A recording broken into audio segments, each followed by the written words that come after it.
Okay, I'm getting ready to fry the English muffins. They've been rising for about 2 hours. They are just right for frying. So I'm going to use my fish spatula, which is essential. I like to use this because it doesn't pick up as much cornmeal when you're trying to fry it. So you're going to scoop up underneath and just drop it in the pan.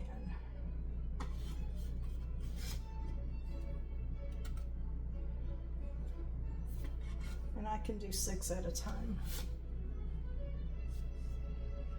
I want to drop off some of this cornmeal as I put it in the pan so it doesn't get too much in there.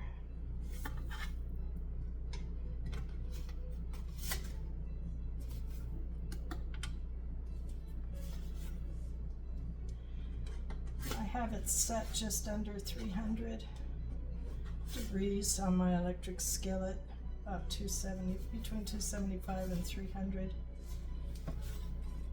And once you put it in, you want to kind of smack it down a little bit to give it that flatter shape. This is where that extra cornmeal on top helps a little bit.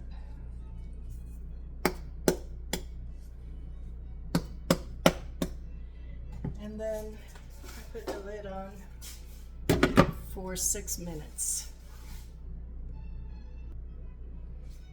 Okay, it's been about 3 minutes, and after 3 minutes you kind of want to give them a little spin so they brown evenly, especially if your pan has hot spots.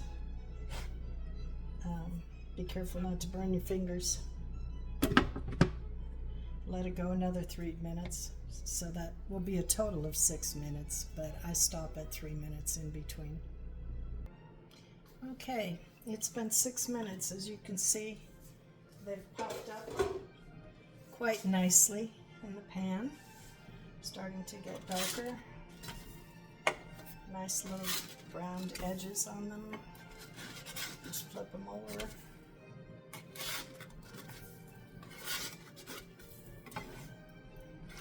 I did boost my temperature up to 300.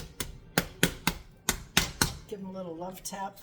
Don't want to smash them, but want to get a little bit of the air out so they keep their English muffin shape. Now we're going to put the lid back on for another 6 minutes.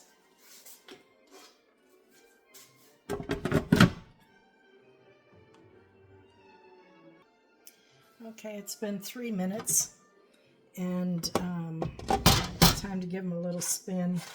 This isn't necessary, but kind of helps them brown evenly. Sheldo says you can leave the lid off after this, but I don't, because mine don't seem to get up to temperature if I don't leave the lid on the whole time. You want them to get to 200 degrees Fahrenheit. I don't know what that is, centigrade. I'm not good at that. But anyway, yeah, that's in 3 minutes. They'll be done. And I'll just take them out, and you repeat and do that with the rest of the batch. I'll show you in a bit when they're done. Okay, time's up. It's been 6 minutes on each side. Let's see what we have.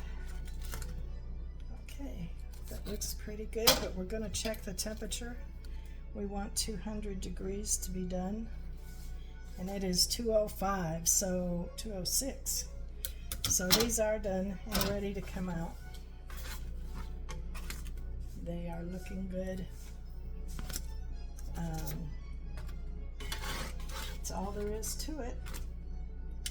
Did you get that? What is 200 degrees? 200 degrees to Celsius? Yes. It's only 93 degrees Celsius. 93 degrees Celsius is 200 degrees centigrade. Or I mean, 200 Fahrenheit is 93 Celsius. So then you know they're done. These are done. And you can do this in a frying pan. Sheldo does his in a frying pan, but I love my Presto. I can do 6 at once this way. I'll show you the crumb, what it looks like after these cool a little bit, but I'm going to go ahead and fry the rest of them. Well, this next batch is finishing cooking. I just wanted to remind you that don't skimp on the cornmeal, because that's real important not to have your spatula sticking to the muffins. And you can reuse your cornmeal.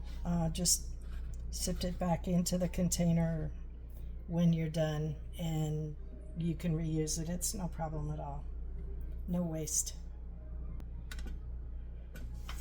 Okay, that's the end of the first batch.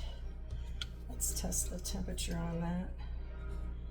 They've been in for 6 minutes. It is 202. I did turn my temperature back down to just under 300, and they're a little hot. It takes, for a double batch, it takes 48 minutes to cook them all, but you can use that time wisely. But you have 6 minutes in between every time. You have to mess with them, actually. 3 minutes to 6 minutes. It depends if you want to spin them in halfway through. You can go do some calf raises or push-ups against your kitchen counter. I just did that. I'm a little bit out of breath. Do a little circuit training, see how many times you can sit to stand while you're waiting for the 3 minutes. And if you do that several times while your batch is rising, you get a good little workout and won't feel so guilty when you eat these things. Just doesn't waste any time that way.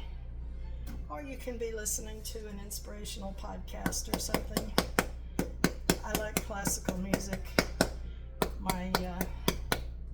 That's my go-to when I'm baking, is to put on a little Haydn, Beethoven, Herschel, Albinoni, some of my favorites, C.P. Bach. Anyway, yeah, don't waste your time. This, okay, it's been a little bit. So when you cut an English muffin, you never do it with a knife. That's sacrilegious. You can do it with a fork. Just poke around it. And I always do this before I put them in the freezer. I always pre-cut them so that they'll be easy to thaw. You can break them apart, put them in the toaster or air fryer easily. You want all the nooks and crannies, and you get that with using a fork. With another way to do it is I've got this onion slicer, and I just use that. You don't have to go around it as many times that way. Some people like this method, some people don't. It works okay for me. If you happen to have one of these gadgets, got this on Amazon for about $6. Again, you've got a nice crumb. You get maybe a more crooked crumb with the fork, but I don't know that it makes that much difference. Anyway, that is the deal. And I just put a couple of them in a sandwich bag together, and I throw those sandwich bags in the freezer, and we pull them out a couple at a time and have fresh muffins whenever we want. Thanks for watching. Bye.